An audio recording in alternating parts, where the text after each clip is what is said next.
Assalamualaikum teman-teman Opodap semua. Selamat datang kembali di channel Opodap.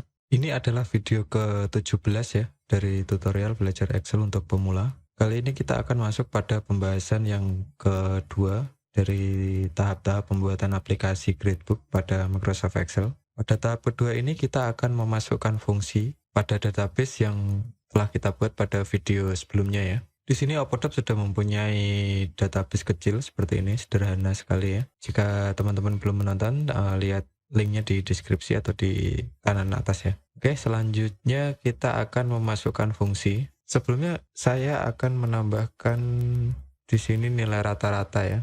Di nilai rata-rata pada masing-masing mata pelajaran ini. Kita di sini insert. Jadi di sini kita tulis rata-rata IPA ya. Kita singkat F IPA, kemudian di sini F IPS, di sini average matematika, dan di sini average bahasa ya. Selanjutnya kita akan memasukkan fungsi dari nilai rata-rata ini. Di sini kita tuliskan sama dengan kita menggunakan formula average. Lalu kita pilih kolom pertama dan kolom berikutnya di 5. Lalu kita enter. Dan ini adalah nilai rata-ratanya ya.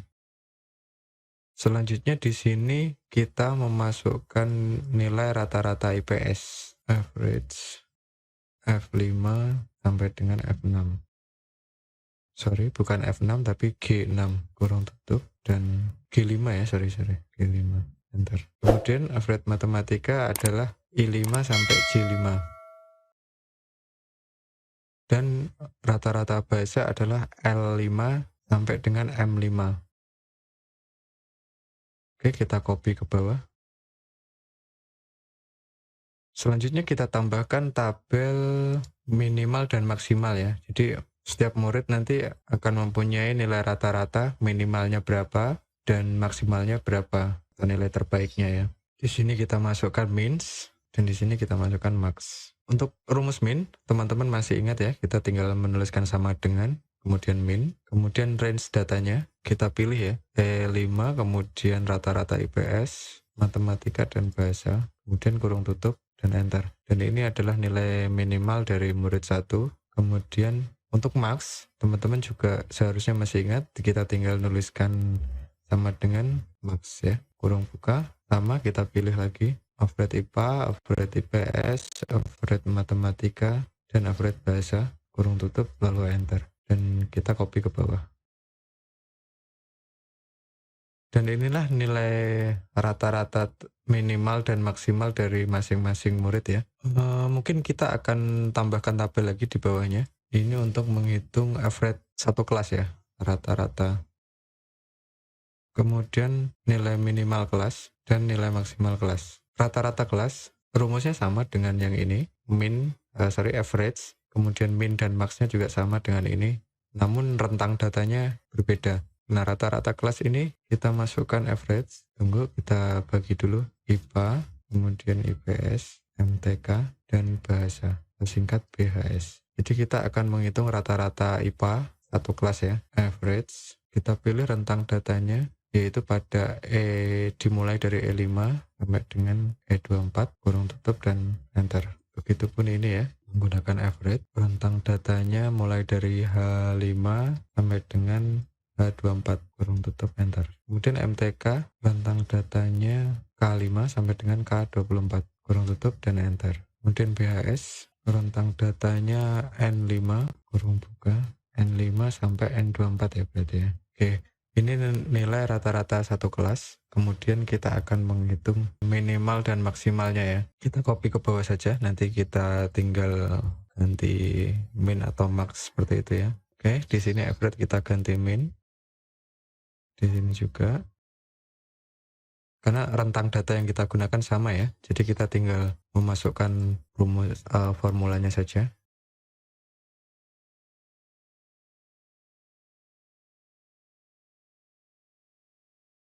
Oke, dan kita sudah memulai nilai rata-rata dari masing-masing kelas, dan juga kita sudah mempunyai nilai minimal dan maksimal pada satu kelas ini ya. Selanjutnya kita akan memasukkan rumus grade kelulusan ini ya. Kita akan menambahkan di samping average,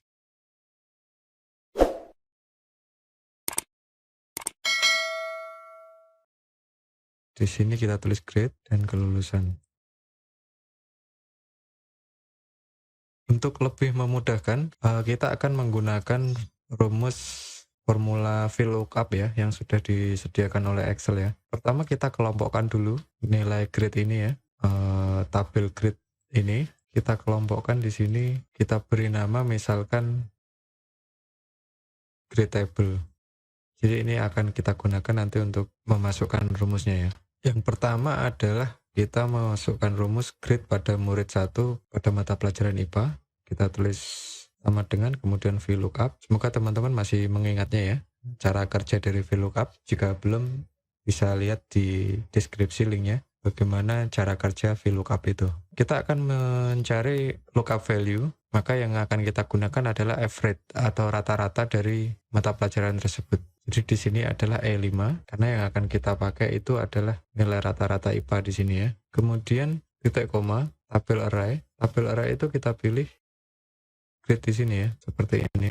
Nah, secara otomatis ini akan berubah menjadi grade tabel karena sudah kita kelompokkan ya. Kemudian titik koma, kolom index number. Karena kita akan mencari grade-nya yaitu di sini EDCBA ya. Jadi kita pilih indeks kolom number-nya yang kedua. Jadi kita masukkan kedua, kemudian titik koma, dan kita kasih true. Ini artinya hampir sama atau mendekati gitu ya. Atau kita bisa double klik di sini, kemudian kurung tutup. Oke, secara otomatis Excel akan mengenerate hasil seperti ini. Hasilnya B. Jadi ini rumusnya adalah lihat E5 79 bandingkan dengan grade tabel, kemudian bandingkan dengan grade tabel. Nah, 75 itu ada pada rentang mana? Yang di sini adalah 75 gitu ya. Kemudian kita tarik ke bawah. Selanjutnya grade IPS ini juga sama. Ini kita copy saja biar cepat ya.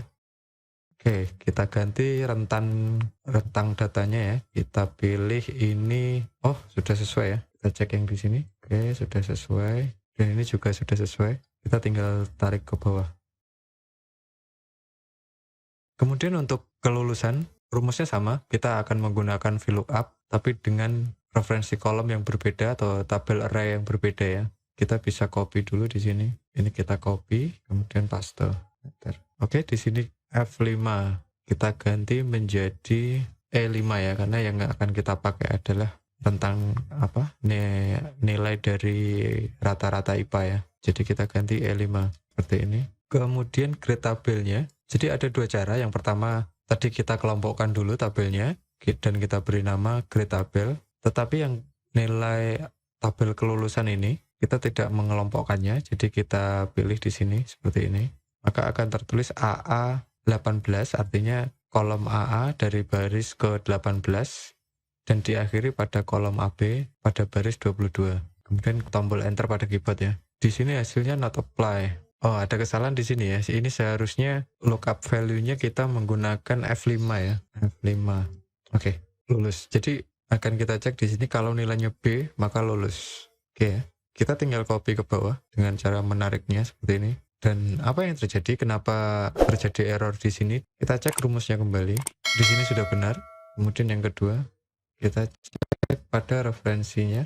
Nah, di sini salah karena di sini ada kosong. Jika teman-teman masih ingat, ini menggunakan referensi absolute, artinya referensi yang kita gunakan tidak boleh berubah-ubah ya, harus tetap seperti itu. Dan teman-teman bisa cek videonya.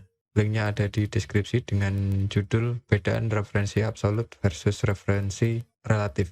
Oke, di sini kita akan menambahkan blok agar referensi ini tidak berubah. Kita tinggal menambahkan dollar sign seperti ini, tanda dolar, kita blok. Kemudian enter. Oke, untuk mengkopinya kita tinggal tarik ke bawah. Oh, masih ada kesalahan ya. Kita cek kembali. Lookup value sudah benar, tabel array masih salah. Oke, kita ulangi dari awal. Di sini kita cek dulu.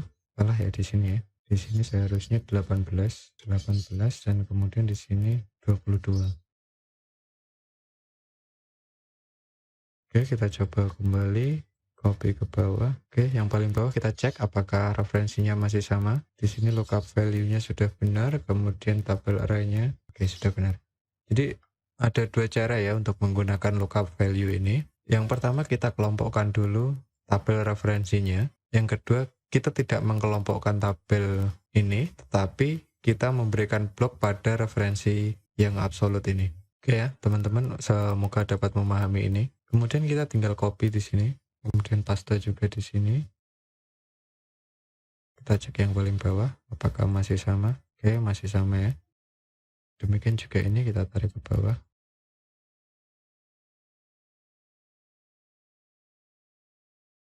Oke ya, semoga mudah untuk dipahami teman-teman semuanya ya. Jadi pada tahap kedua ini kita sudah selesai memasukkan fungsi yang nanti digunakan pada aplikasi ini ya.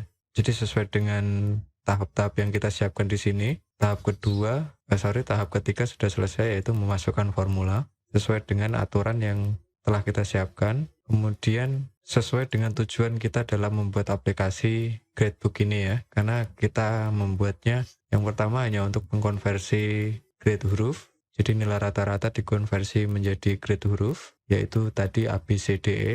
Kemudian yang kedua adalah mengkonversi dari grade huruf menjadi kata lulus atau tidak lulus ya. Selanjutnya di video berikutnya kita akan masuk tahap keempat, yaitu testing aplikasinya ya. Di sini nanti kita akan mencoba menggunakan report, yaitu menggunakan fasilitas pivot tabel, dan mungkin juga akan menggunakan chat pivot ya. Nanti kita lihat pada video berikutnya. Jadi ikuti terus video tutorial belajar Excel untuk pemula ini. Jika teman-teman ada pertanyaan, jangan sungkan-sungkan untuk menuliskan di kolom komentar ya. Terima kasih telah menonton video ini. Thanks for watching. See you next video and ciao.